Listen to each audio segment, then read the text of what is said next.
Good evening, and welcome to a new episode of Kohler Bold Talks. This evening we have Sandeep Khosla and Channa Daswatte with us. I'm a big fan girl, so I'm just going to begin by saying that. Channa joined the architectural consultancy of Jeffrey Bawa post his graduation in 1991. And in 1998, he started MICD Associates in partnership with Murad Ismail. Their practice has been making architecture that is appropriate to site climate and culture and using the advantage of materials of everyday construction. The practice is based in Sri Lanka and does much of its work on the island, but has also worked on several projects which have been completed on the Indian Ocean Rim. Channa, of course, has been in architectural education since 1992 and teaches at both the City School of Architecture and the University of Moratuva. And I believe he continues to be a visiting tutor and examiner at both institutions. Multiple books and an author as well. Channa's super impressive as always. The Colonial Furniture in the Jeffrey Bawa collection and Sri Lanka Style are two of his books. From 2015 to 2019, he held the post of the chairman of the Gaul Heritage Foundation, and he's a trustee of the Jeffrey Bawa and the Lunuganga Trusts, and a founding committee member of the new Museum of Modern and Contemporary Art, Sri Lanka. Sandeep, my friend, your introduction is just as wonderful. You're the founder and the principal of Khosla Associates. You set it up when you came back from Pratt. This I remember like verbatim. In 1995, the firm is headed by Sandeep and Amresh Anand, and they create a versatile body of work ranging from architecture and interiors of residence and corporate offices to retail and hospitality spaces. In the past 25 years of practice, they have won over 30 national and international awards, including the Inside Outside Designer of the Year award in 2010. They were the education category winner at the WAF Inside Festival 2013 in Singapore and the winner of the WAN House of the Year 2017 in London. From 2014 to 2020, for 7 consecutive years, Khosla Associates has been named as one of the most influential names in the Indian subcontinent by the Architectural Digest. Khosla Associates has a distinct style of tropical residential architecture and uses local material and concepts, but reinterprets them with a unique and contemporary design sensibility. Sandeep has also been a speaker at several international design conferences, a judge at WAF in 2014, and a visiting critic at the RV College of Architecture, Bangalore. Thank you so much. And like I began by saying, thank you for being here. Welcome everybody else who's lucky enough to watch these two and hear them talk about their stunning work. Can we please play the small AV to highlight their work? Thank you.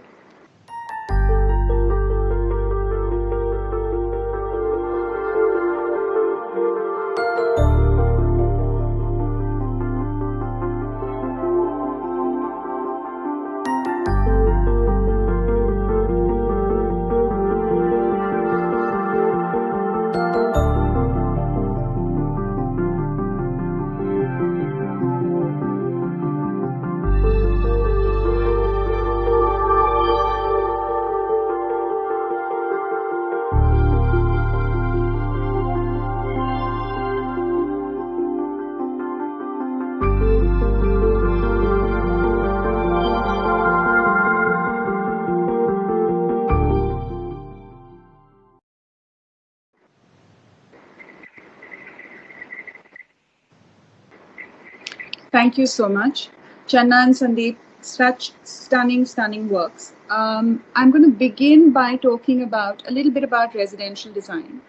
I want to talk about what architectural or design features would you look at in this post-COVID residential design to create what is now being talked about as a therapeutic lifestyle. And to those of us familiar with both your work, including what people just saw, it's obvious that your work has already been grounded in everything that is now considered therapeutic. you've always had melding boundaries. You've always had inside, outside. You've had a lot of natural elements. You've had spaces that merge from inside to outside, a lot of light, a lot of air. Everything that is now considered primary has already been part of your work. So what was the impetus, and would you like to also talk about how these principles will shape your practice further, or you'll tweak them?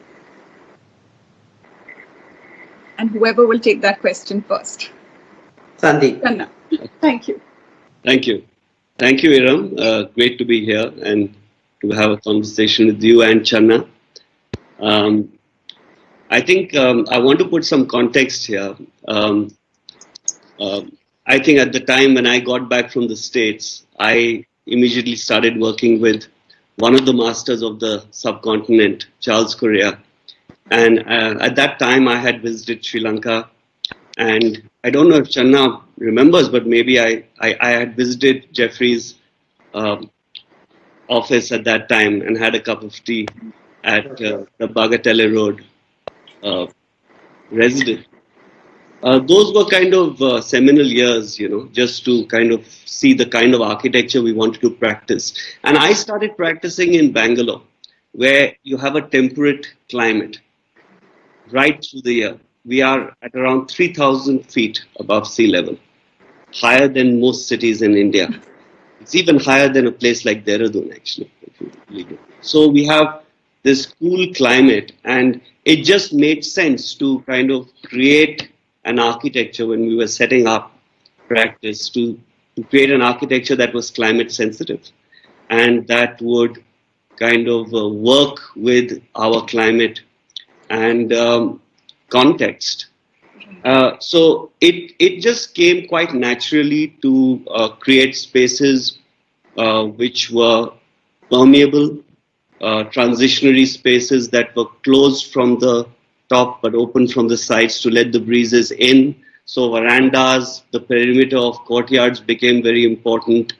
So all those kind of elements and the relationship between the built form and the natural environment became very important for us, because again, Bangalore had the kind of soil that plants would just thrive in. So I think these are the kind of things that really prompted us to create an architecture that was very climate sensitive.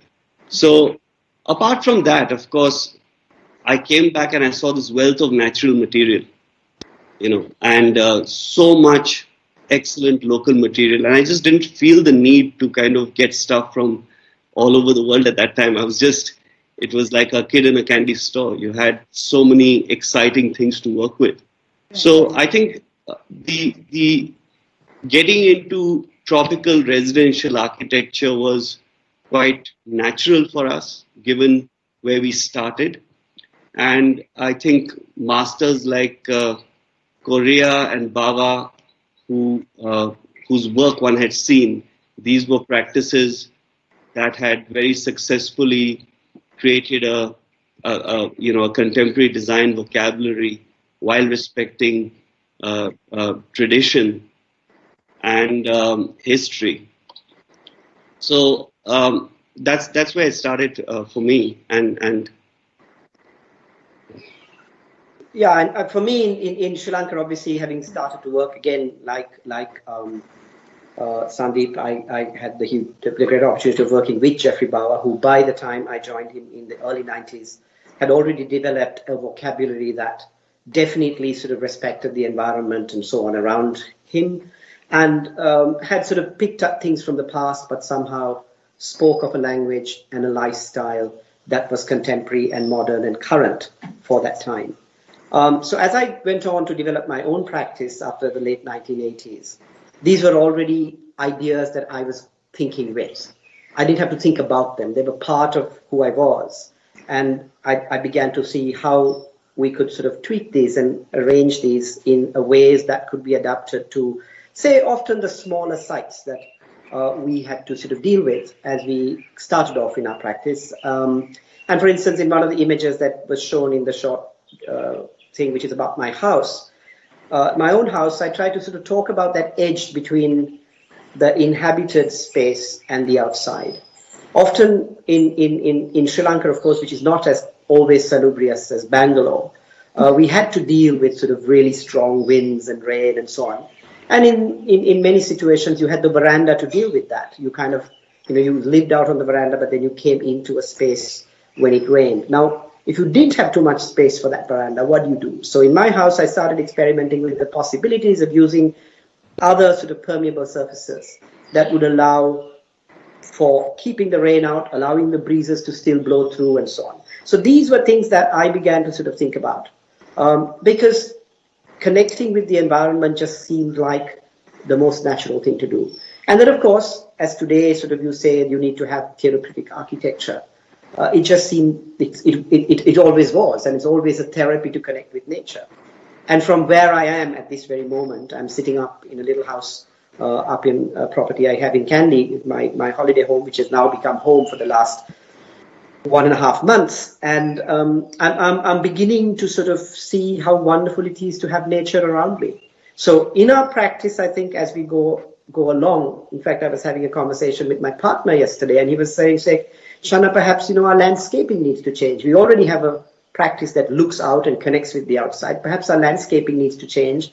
We need to get a little less kind of arrogant about how beautiful things are outside, and perhaps we need to start growing things that are useful, and growing your own vegetables and making that still beautiful, so that your outside is not just an outside that you look at, but an outside that's both beautiful and useful.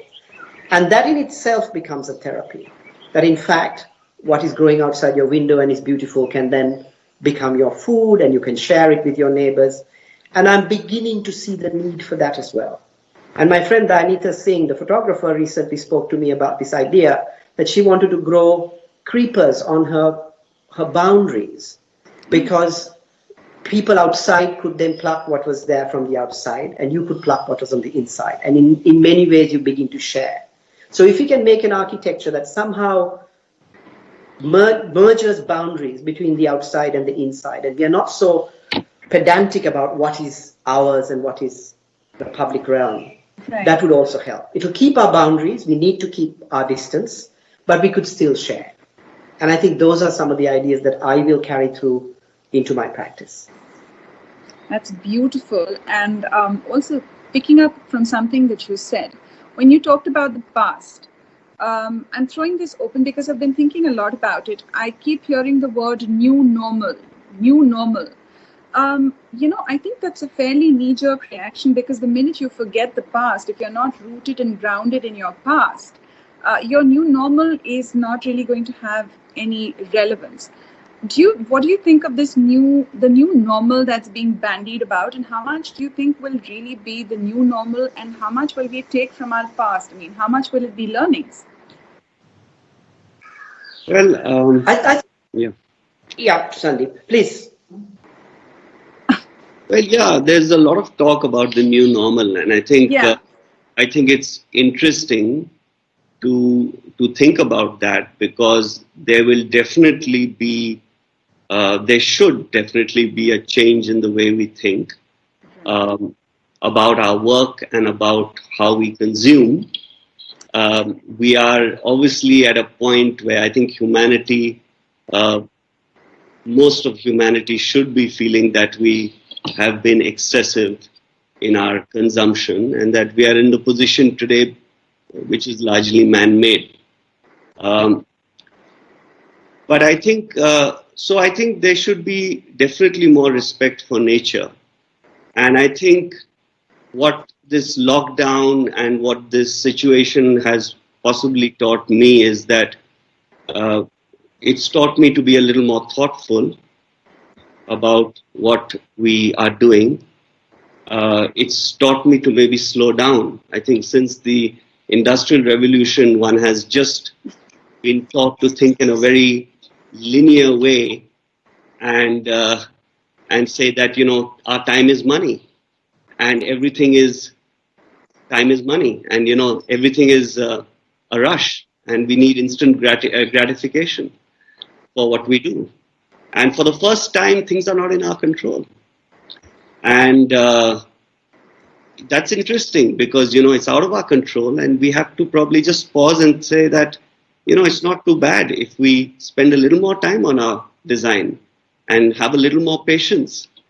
And maybe that will, a lot of innovation will come out of that. And But let me throw this at you, Sandeep. I think as human beings, we tend to have a really tiny memory, especially for things that trouble us. Let's say the vaccine a couple of years down, or maybe even 18 months or 12 months, whatever, is there in place. Do you think these are lessons that people carry? And how do we carry them? Because, and again, I hark back to the fact that Channa talks about the fact that there are things he took from the past. There are things that you take every day from context. I mean, both of you are talking about context and past in that sense. So today, when we reach that point where this is no longer an issue, how do you think we can inculcate this in our practices to make sure that we have a better way of being, the way you're describing it? Well, I ultimately we are social beings. We have short-term memory, and people are going to get back to their lives unless there is recurring pandemics and recurring lockdowns for many, many years, which is a possibility which we might have to also accept and live with it. We started. We started thinking about sustainability many years ago, and most architects actually think about sustainability now. It's just become a way of life, and for many people, at least they start thinking of those things. And I think maybe with this, one has to start thinking of things like questioning: are we being frugal? Is this the right approach? Is this the right material? What is the story of this material? Where does it come from? Are we being responsible? Does the manufacturing of this material sustain a community? Does it do any good? Is it just another useless thing which is kind of adding to the consumption in this world? I hope some questions will be asked, after this. When you see the satellite images of the clear skies over China, I mean, it's got to have some impact, or you see, sea life kind of coming in. You see a lot of these images of, I'm sure the Delhi air has got clearer. I can't believe it. I've not seen this in the last 10 years. It's incredible. Yeah. I just want to sort of just narrate a tiny little thing that happened this morning. Please. Today is Buddha Purnima, and it's Vesak in Sri Lanka, and it's a big holiday, the Buddha's birth and all that. And one of the things we do, of course, is light lanterns. So this morning we were making our lantern, and then we decided, okay, we'll hang it out, and I need a wire to fix a light in a new place in the house. And we realized, my goodness, we are in lockdown. The shops are closed. We just can't. Now, any other day, we would have simply got in the car or onto a bike. We would just rushed down to the little nearest town, bought the length of wire, bought a park, bought whatever. And all morning, we really thought about how we can do it. Where can we find another piece of wire? What's an alternative? And then at the end of a little bit more thinking about what we had, what we could sort of recycle, what we could rework, we have the lantern, it's got a light, and it's working. So this idea that we Sandeep said we need to think a little bit more about our design, think a little bit more about everything we do. And I'm really hoping that simple things like that matter to people. There's a beautiful little poem that's going a bit viral by this Welsh poet, I think, which talks about this idea of this new world that we found was something that we liked better than what we left behind. And one hopes that through this process we are also thinking and trying to find ways in which we can be thoughtful about our environment. To reuse that wire meant a huge amount. It means I haven't used that plastic. I haven't used that copper dug out of the mine. Now, if all of us thought of 20 yards of wire in that way and said, look, how can we rework this? And we learn that in this time, when we have the time to think about it, then I think we'll be going in some direction. Of course, there's always the lure of the glitz that's always put in front of us, particularly with all of the social media we have, the latest fashions, the most beautiful shirt. Now, can't we make a beautiful shirt by patching up a hole that you have in your own shirt, by taking a part of another shirt and creating something beautiful? Isn't that design? And isn't each of our individual styles going to now begin to reflect on each other and inspire each other to not simply follow everything else everybody else is doing, but to do something ourselves? And I'm beginning to see that happening, and I'm hoping that that's one of the things that I would like to take through and the world will learn to take through. That you don't have to have everything that's there on the other side, material things, but you can have the idea. If we learn from, say, the women who make those beautiful kanta fabrics, and we understand why the kanta was done, it was recycled fabric. It was, you could make fabric stronger. So we can get very fashionable with trying to do it ourselves and giving, say, the local tailor a little bit of ideas from our design background to say, look, this is what we can do with what is falling apart. Now, I'm hoping that those are the things that we learn and that we will be able to take it, and it'll also make us a little bit more frugal, yes, and might save us money, and perhaps that'll help people. Look, if you can sort of do something beautiful and really stylish without having to spend as much, without just throwing things away and throwing money about. As again, as Sandeep was saying, our time is money. Time is money because you're already throwing so much money out, consuming things that you often don't need to consume. You're and right. I think if we can understand that and take that along with us, I think that would help a lot of us in terms of the way we build, in terms of the way we dress, in the terms of the way we design everything. And one hopes that that's what we learn from this. Yeah, also on a very basic level, I think, we should all be probably thinking, technology has definitely helped us at this time. We're having meaningful conversations, we're having presentations on Zoom and Skype and all these platforms, and we've all learned to adapt and be nimble with technology. And I think going forth also, we might say that, for every 3 site meetings with a client, you really need to physically go and add to the traffic on the roads or take a flight out to meet someone, when you can have a discussion online. And can we reduce our carbon footprint in that way, and then go to the necessary site visits, which are still very important. Of course, yeah. No, I completely agree with both of you. And it's interesting that what you're both talking about is also something else which is so important in your work, and both of you use it, which is craft. I think there's a huge resurgence that we see of craft and, the use of craft coming back in design. Again, something, what Channa talks about, making beautiful design objects. We don't need to have glitzy. We just need to have something which is beautiful. And Sandeep, you had curated an exhibition in February where you had picked objects from all across India, which were essentially all crafted objects. So, talking about this direction that you're both going in, if you could both talk a bit about the craft and the importance of craft in your work, it would be lovely. Yeah, I think I personally feel that even given that we have been working with craft in all our projects, but I think given the time that we're in and the way, when you see the migrant workers, the way they've suffered, they've been the people who've suffered the most really in this crisis. The daily wage earners, our carpenters, our masons, and so there's a responsibility I think we all have towards our immediate ecosystem first, to really get them going again, to make sure that the crafts don't die. Tanya and I actually embarked on a wonderful project, as you know, Iram, with Jaipur rugs. This was, to design a series of hand-knotted carpets, and this kind of took us. We were quite obsessed with this project for a good 6-8 months, and working with the crafts people, with the weavers in these villages outside Rajasthan. What was really beautiful is that this company was really sustaining 50,000 weavers across India and in several hundred villages across 5 or 6 states.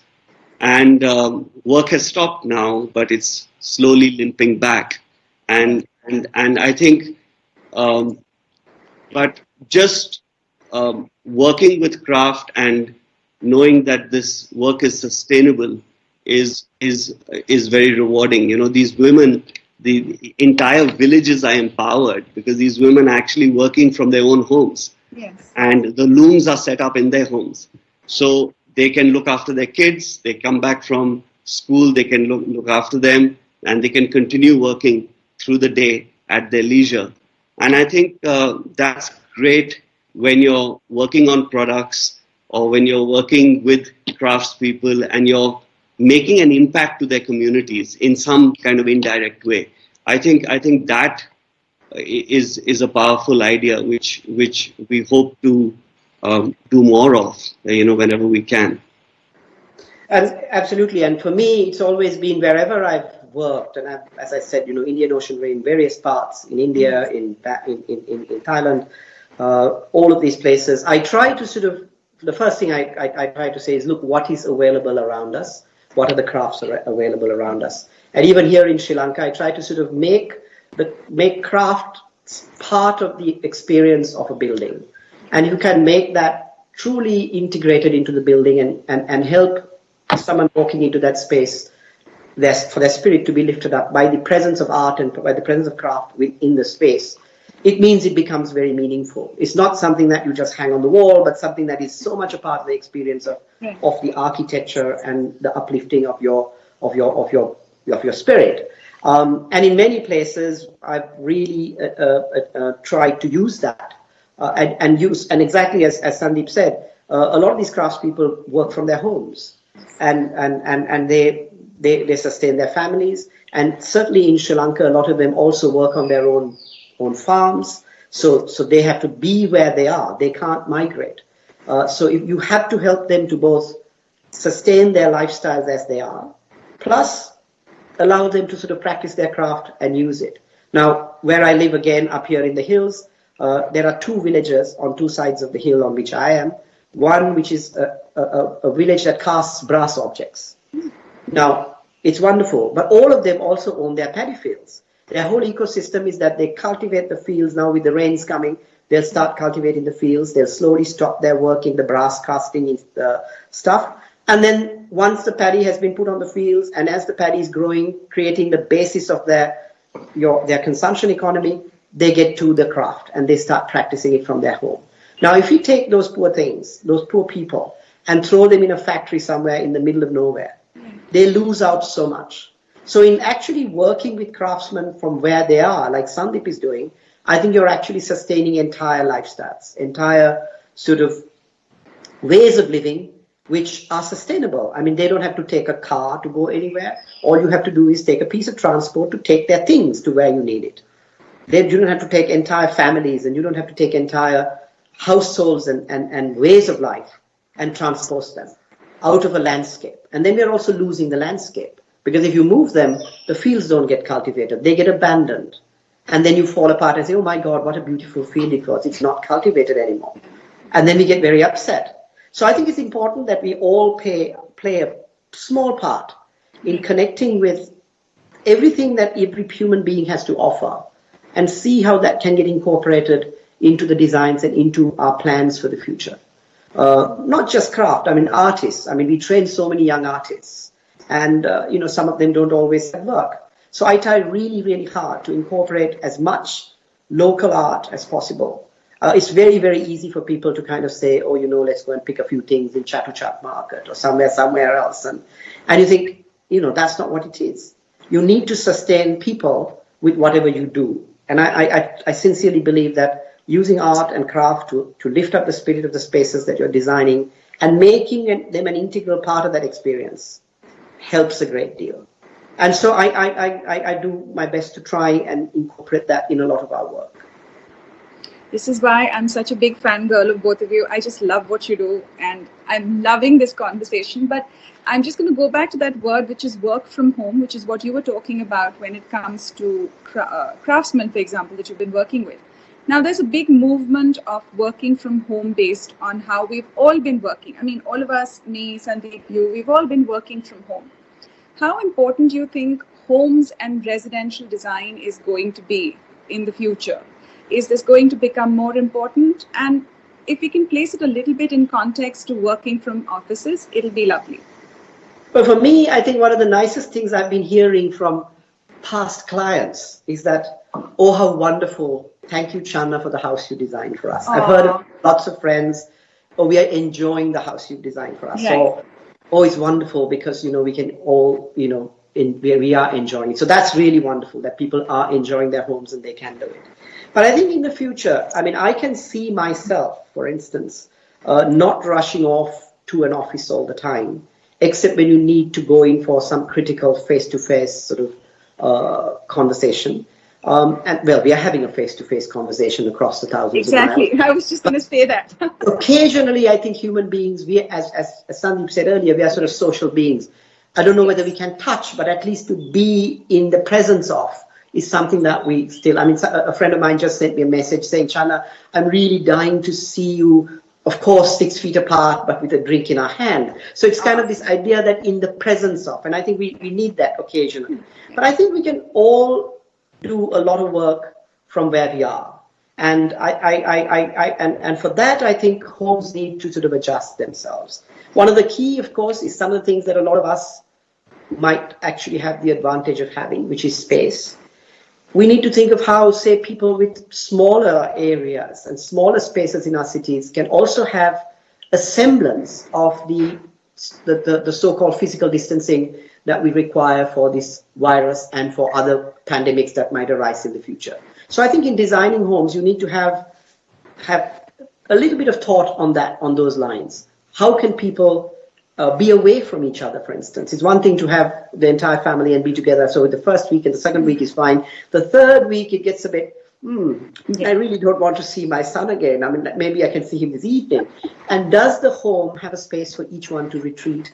It doesn't have to be a room. It could be a little corner. It could be just turning your chair away from everyone else and looking out of a window into a little courtyard, a view, a tiny little street scene, which would help you sort of re-engage with the outside world and you don't have to keep being with yourself. So in designing homes, I think it might be necessary for us to sort of make them a little bit more adaptable to having large numbers of people living close together for some time, but also being able to be in their own corners without disturbing each other all the time and having to confront each other.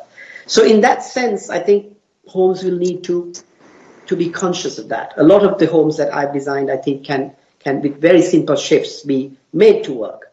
But in the tighter homes, I think we need it. That's the contribution that designers can make.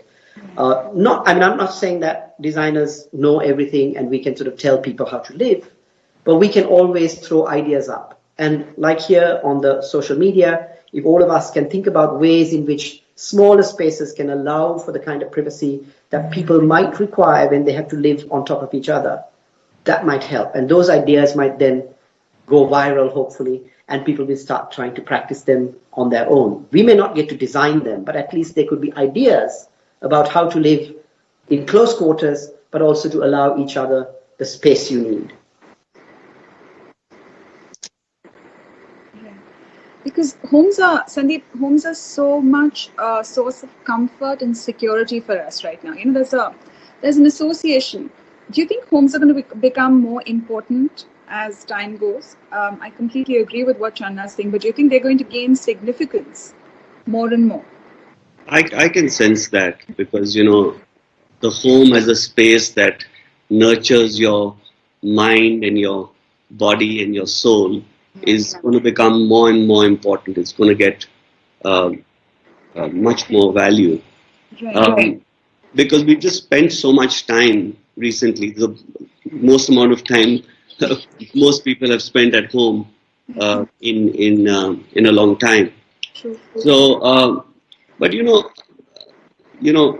when I built my house about 10 years ago, uh, the home office was a very important aspect of because of the house planning, because I decided that this is a space I was going to use every week, and I have been for the past decade using that space at least once a week. And I would get into a better mood the day before my day in the home office, because Yeah. I knew I could put on my jazz and Yeah. stare out into my garden and just design and be free without people barging into my room through the day. I mean, if my office needed to contact me, they would send me a WhatsApp or a text, and I would call them back at my time. The entire office knew that I was working from the house. Yeah. So it's always been so pleasurable that this wasn't such a big shift. And I have been actually prompting all our clients to do home offices. This has been kind of in the brief to have some kind of a private space where you can be from home. Um, and I think 90% of our homes do have these spaces. I think the other things, I mean, I can think of other spaces which will become more important as you go along. Maybe the kitchen as a social hub, because people have been so kind of excited about coming together, the families. Um, Maybe because they can't go to restaurants, they've all started cooking together and congregating and enjoying each other's company while cooking means. I think that's something which may stay. I was just thinking of another small detail, is that we all sanitizing our stuff when it comes from outside, Yeah. and maybe a little mudroom will become important, Ah. Yes. where you where you can actually dump all your stuff, leave it for a day before you come in. Hopefully, we don't have to go through this stuff, but maybe yes, some amount of flexibility will have to be put into homes. Just a simple open plan may not work anymore. You know, and some kind of division of spaces where different family members can retreat and then come together and congregate. You Like know, Channa said. Yeah. yeah, like Channa said. So I think that would be an important thing to take away from this. And I think yes, I think the value of the home has gone up exponentially. Yeah. Before I open out the forum to questions, because I'm sure there are plenty, I just wanted to ask both of you. I know there's been a lot of scenarios of doom and gloom. We've heard the word crisis being bandied around. But I think there's a lot of positivity we can take back from here. And I want to get that. See this is only a negative. Sandeep, you and I have spoken about this. I've heard you talk about this. Neither do you. So I would love to hear what you and Channa have to say about that. And then I'll just take a few questions. Okay, I think I don't know if Channa, Channa's connection seems to be troubling him, I think. but I can go. I can. Yes. Yeah. Yes. Yeah. Look, I'm basically an optimistic person, and I feel I'm an eternal optimist, and that's what everyone calls me Too. in the family. So I feel that life is quite cyclical, and what goes down will come up, and I think cause and effect, and I just believe in that. Yeah. If you look at the basis of any spirituality, yeah, those things come about again and again. So I believe that yes, of course, the time will pass, and we will. But I think there's so many positive lessons to learn from this. I have, for one, become more reflective in this time. I've started writing more. I've started sketching more. I've started thinking more about our work, and I think this will kind of result in in creativity and innovation on a lot of our future works. And I can see this happening across the world actually after Yeah. this lockdown, that there will be a kind of surge in creativity, because people have had time to pause and reflect and really think without just going about things mechanically. And valuing, perhaps valuing these relationships, this time to, sort of discover what human relationships have meant and reflect that in their work. Absolutely. Every, I mean, you really realize after a pandemic like this that everyone is so interconnected. Yeah. The world is interconnected. We are all so interconnected to each other. And I think people will, I think, approach design hopefully in a little more of in a much more sensitive way. I think you're absolutely I think what we take forward. We got Channa. Hi, can you hear me? Yes. I hope so. Yeah.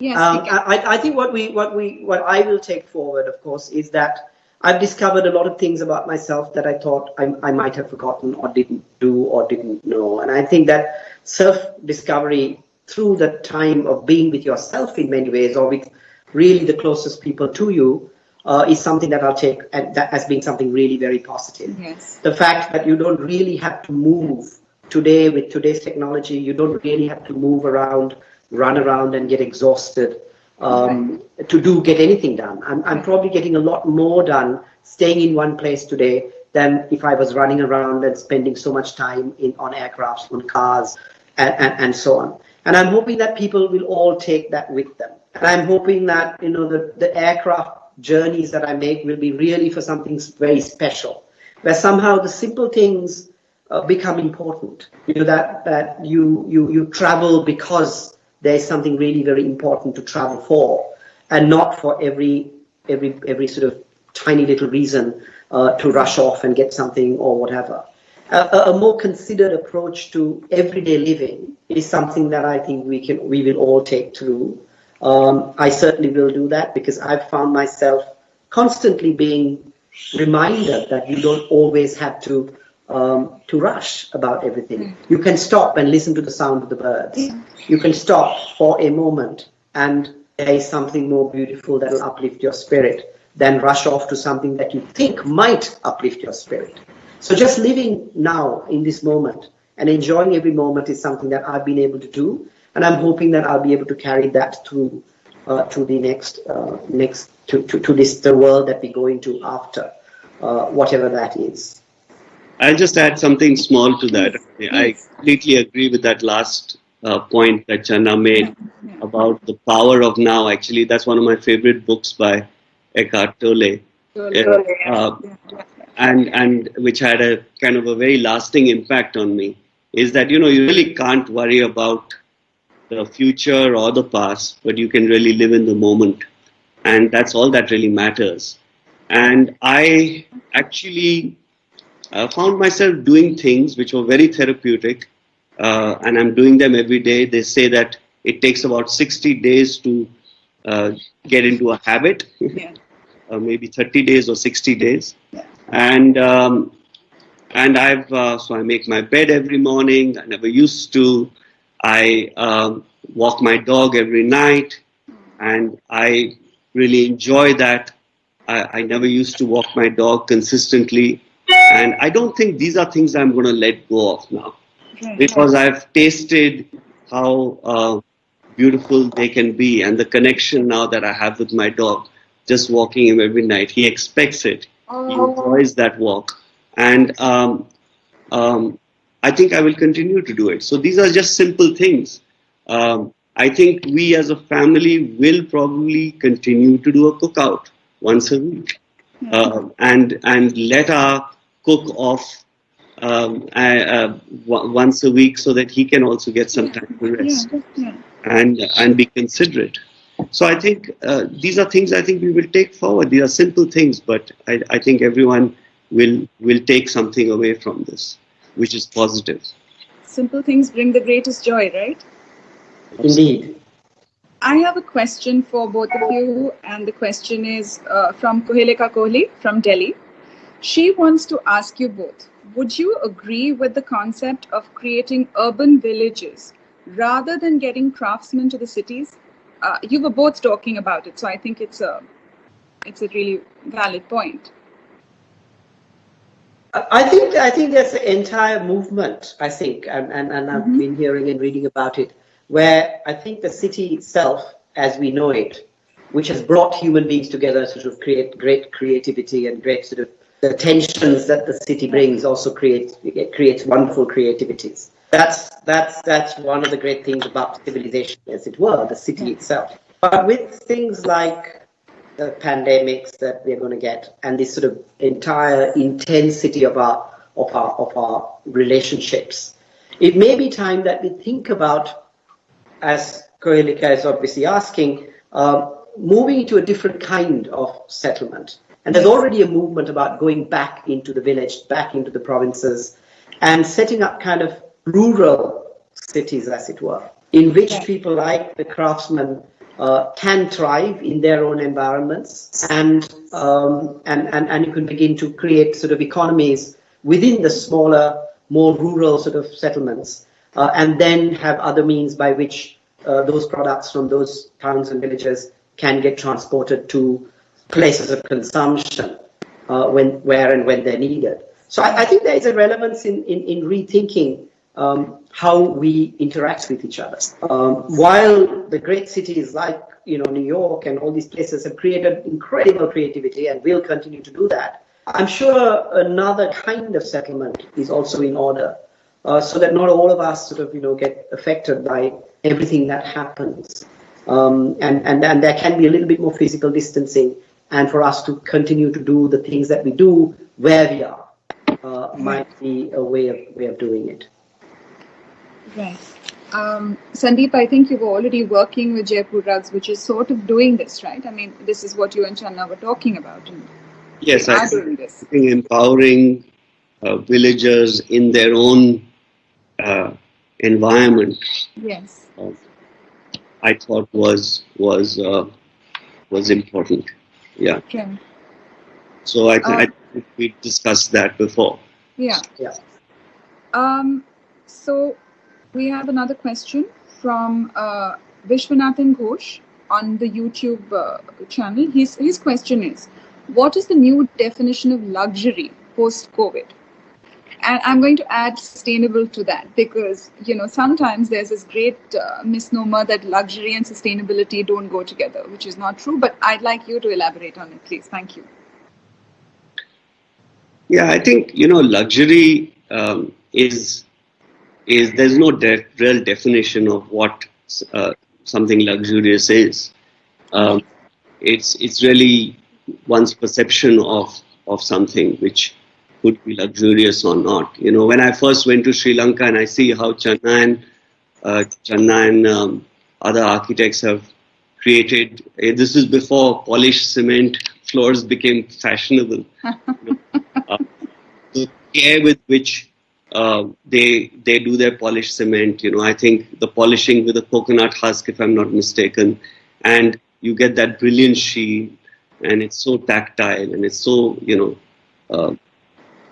it's so beautiful, stunning, and it's how that same an IPS floor in a factory may not look as good. So people come to my homes and they see our beautiful Kota flooring. That's another material, but they also see it in railway stations, which are so. It's really the care with which you work with a material. So well said. When we do Kota, which are large slabs of Kota, and I think both. I'm just thinking of cement and Kota because they are both very humble materials, but they can be extremely luxurious. I saw Kota the first, about 2 decades ago. I walked into the Royalton Hotel in New York by Philippe Stark, and they had Kota flooring there, and I said, "Wow, it can look beautiful."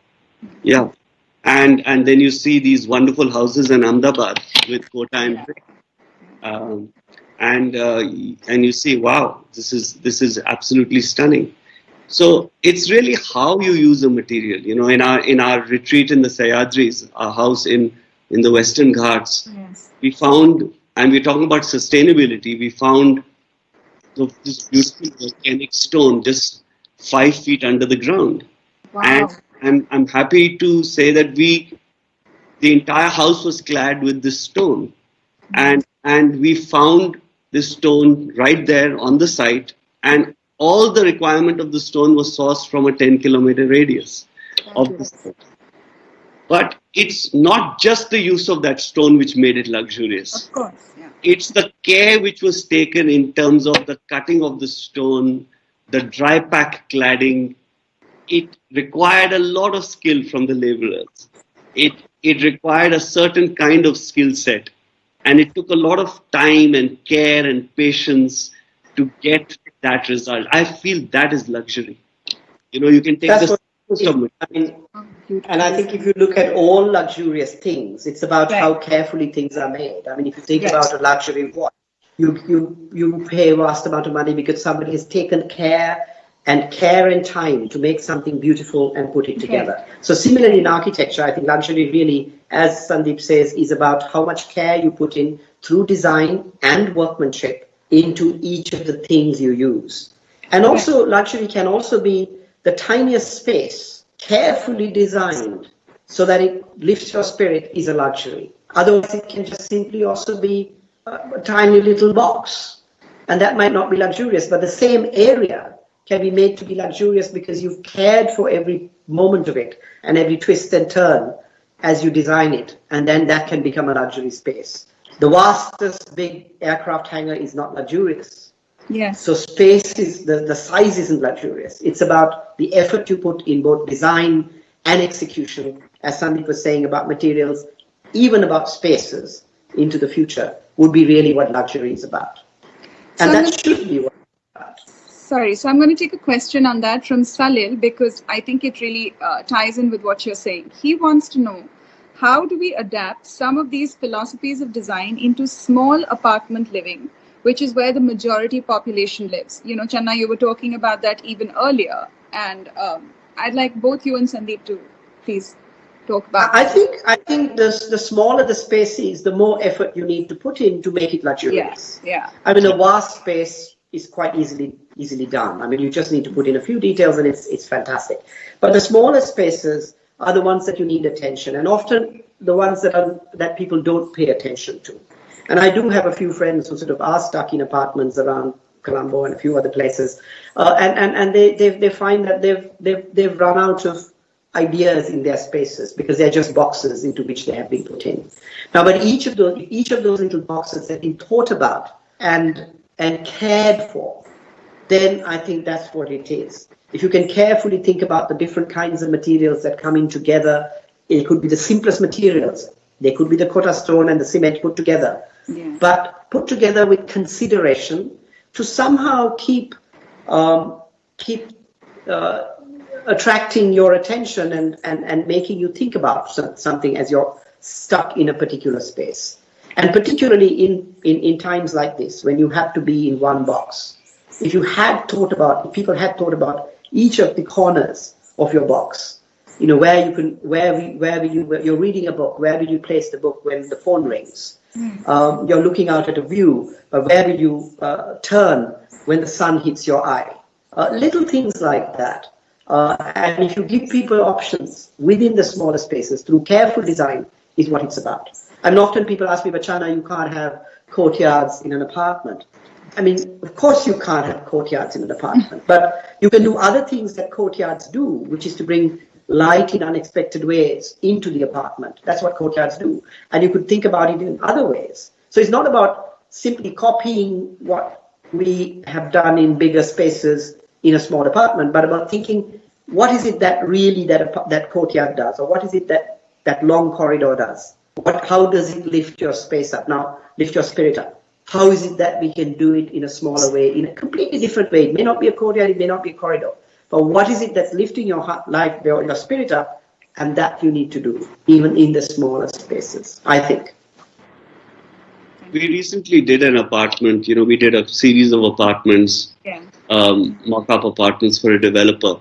And these were kind of aimed at, bachelors and their bachelors who had just got and newly married couples, 350 square foot apartments. Oh, wow. And it really made me think of the ergonomics of space, and how you kind of place the bed, the footrest, which could convert into another seat for the other for the rest of the seating, how the light came into the apartment, how the kitchenette would function which would double up as a dining surface.